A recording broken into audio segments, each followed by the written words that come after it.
in coordination with the Committee on Appropriations kung paano po natin malalagyan po ng dagdag na pondo ito given the limited fiscal space po natin ngayon.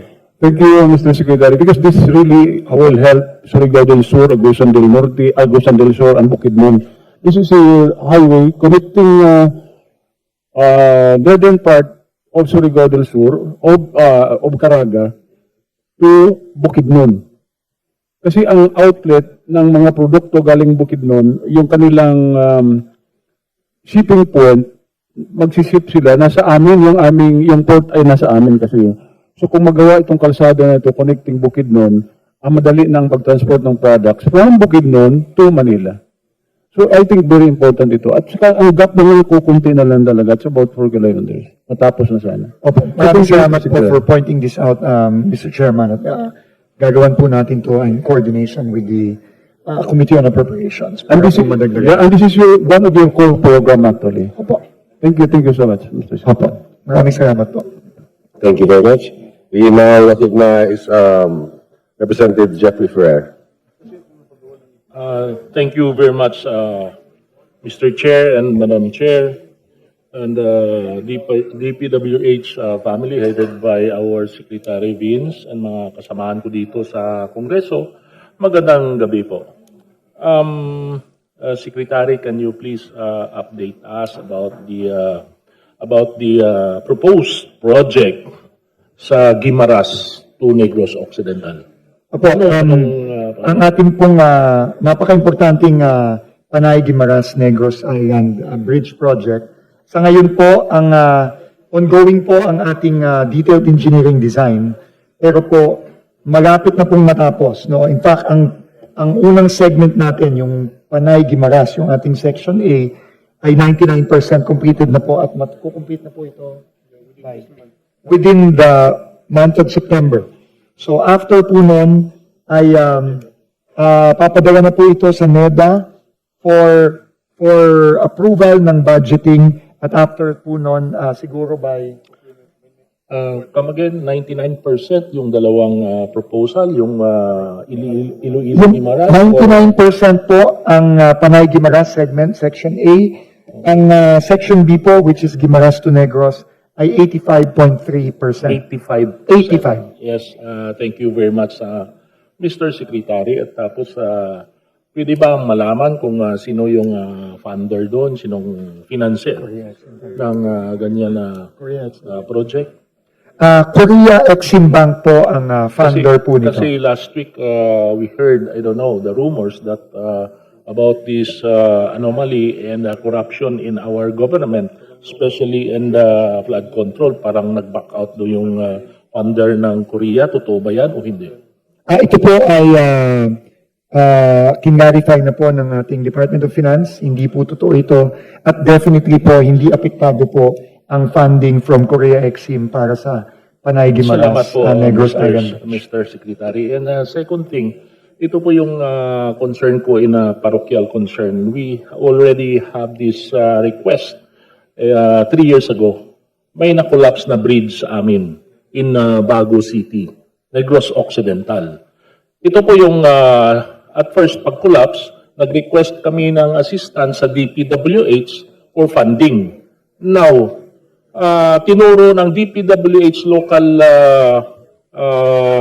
district na yung we have this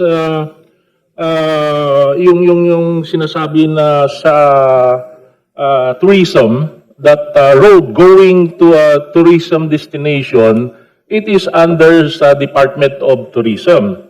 Now, yung request ng former congressman ay gumawa ng letter of request. Ito naman po yung Department of Tourism, pinasa po sa TIESA. And then TIESA, wala naman pondo for that budget sa bridges natin. Binalik sa Department of Tourism.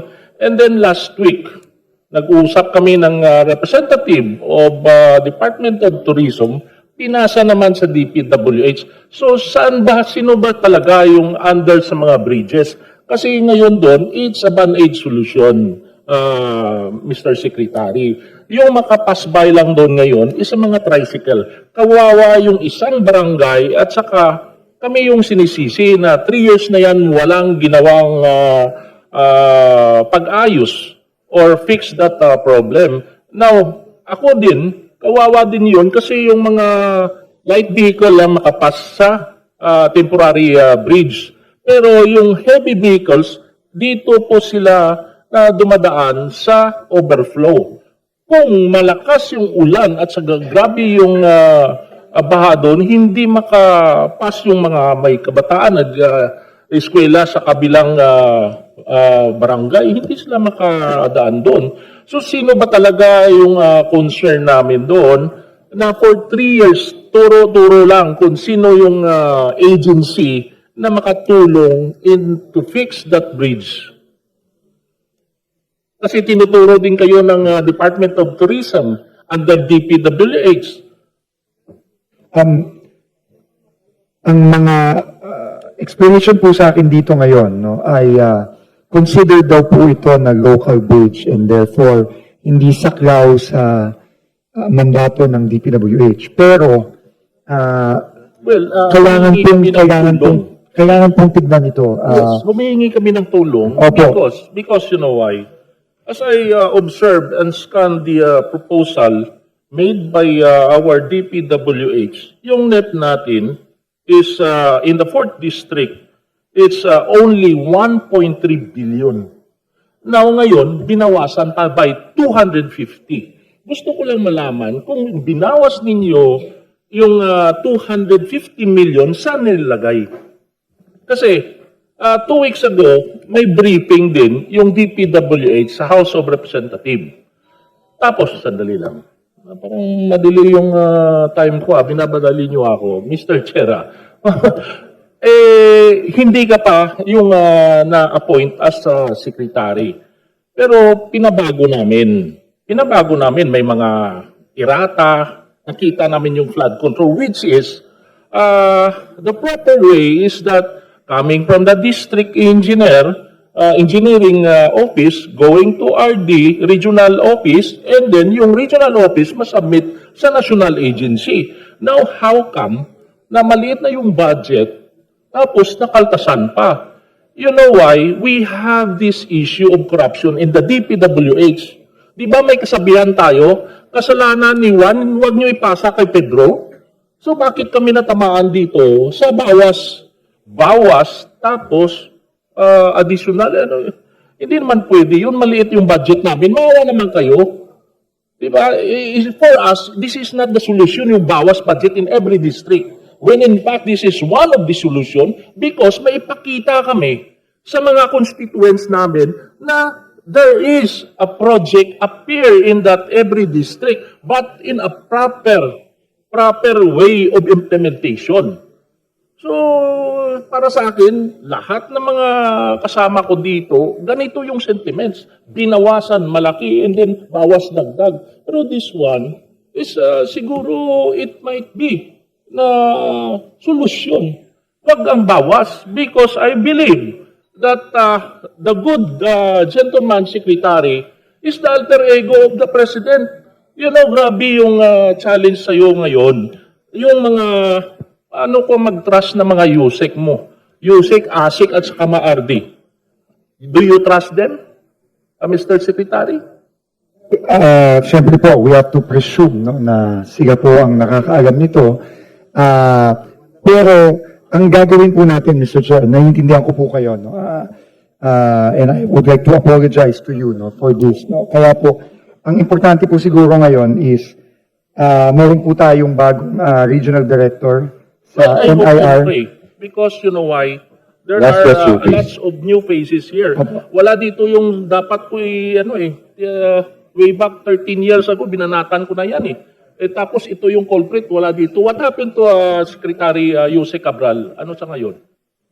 Actually po, si Undersecretary Cabral po kinausap po niya ako kahapon at nag-request po siya na tanggapin ko na po ang kanyang courtesy resignation, which I actually already Good did. Secretary, what's next? Nag-resign and then what's Siya po ay mapapalitan at nag-submit na po ako ng pangalan. Pero involved sa cases that will apply? Well, hindi naman po ibig sabihin na ikaw ay nag-resign o umalis sa department, hindi ka na mananagot kung kailangan mong managot. No? I thank you. So, hindi po yun hindi po ganon. No? Pero, Kasi, anyway, bago yung ang NRR. And then I believe, yung tinalaga mo na RD, ay magaling yan. Hindi naman na parang ipupuri ko siya dito, pero kindly stand up, RD. Ayaw. Hindi naman thank you. ganyan, Pero kailangan tulungan natin yung DPWH. Tulungan natin. Tapos, kung ikaw mismo, puntahan mo with your DA doon sa sinasabi ko na bridge.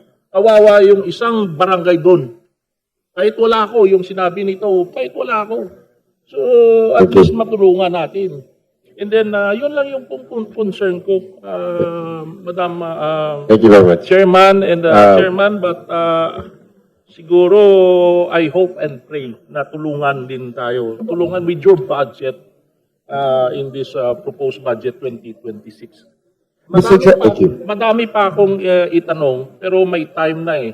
Yes. So parang kanina ka pa, pagod ka na, kayo lahat, Okay na po. kami lahat dito. okay na po. Hindi ka pa kumakain. So I hope and pray with God's grace and guidance sa iyo. Kasi grabe yung ano mo ngayon, yung challenge sa iyong posisyon. Salamat po. Thank you. Mr. Chairman, course. gusto ko lang pong put on record na in-instruct ko na po si RD kasama nung district engineer na pumunta immediately dun sa tulay na nasabi po ng ating congressman from Negros Occidental. Salamat po sa At instant action. i-estimate po agad at i-assess yung sitwasyon doon para po magawan po natin ang paraan at madagdagan po natin ang pondo para dito. It's only Thank 80 million. Binawasan niyo ako 250 million. Sana ilagay doon. Opo. Huwag na tayo magturuan sa local o sa Tama po. provincial. Hindi kaya ng local yan. Tama po. Thank you. Yun po ang gagawin natin. In-instruct ko na po si RD na pumunta agad-agad at i-assess na at mag-estimate na po. Salamat po. Thank you very much. Secretary. Thank you very much, Mr. Chair and Madam Chair. At this juncture, we now recognize Vice Chair Tracy Cagas, if she is around.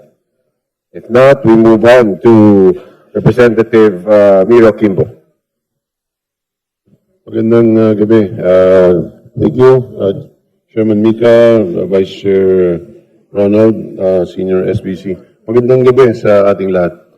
Very quickly lang, Secretary. Siguro gusto ko rin makatulong sa atin sila Yusek Ador kasi sila medyo matagal na, tsaka si Director Alex. Paglilinaw lang.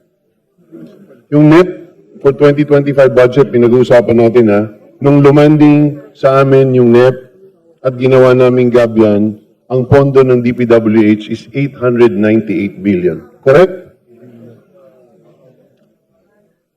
Huwag ibawas sa akin habang nagtatanong po sila, Mr. Vice Chair, please Tama? Nung umalis sa amin ang DPWH budget, pinasa namin sa Senado, GAB 2, 825 billion. Tama? In short, nung umalis sa amin ang DPWH budget, nabawasan namin ito ng 73.7 billion. Correct? Sa totoo lang, kung may nagbago man dyan pagdating, Yusek Ador, ikaw, alam na alam niyo to, Director Alex, pinag-uusapan madalas yung insertion. At tingin ko nalilito ang tao dyan. Saka natin pag-usapan yung kabutihan o kagandahan o kasamaan ng insertion, pero ito yung madalas kong sinasabi na nung umalis dito sa House of Representatives, lumiit ang budget kung may nagkaroon ng pagbabago, dalawang pagbabago nangyari. Number one, nag-errata ang department. Nagpadala kayo, ito yung aming budget, nag-recalculate kami, pumunta kami sa regions, mali, may request sa ibang mga congressman o ibang mga mayor, mali, kailangan namin pagbigyan. Pero you operated within that budget at kung meron man nagbago, in fact, sa mas maliit pang budget. Tama ako? Pwede ba sa mikropono mo may sasagot? Yes or no lang, please. Tama po, Mr. Chair. Thank you, Yusek Ador. Pero matapos po pumunta sa Senado at pumunta sa BICAM, tama po ba? Pag-alis sa amin sa House of Rep, 825 billion. Pero nung in-approve, after nung Senate at BICAM, ang naging budget ninyo ay 1.13 trillion. Correct? Yes or no?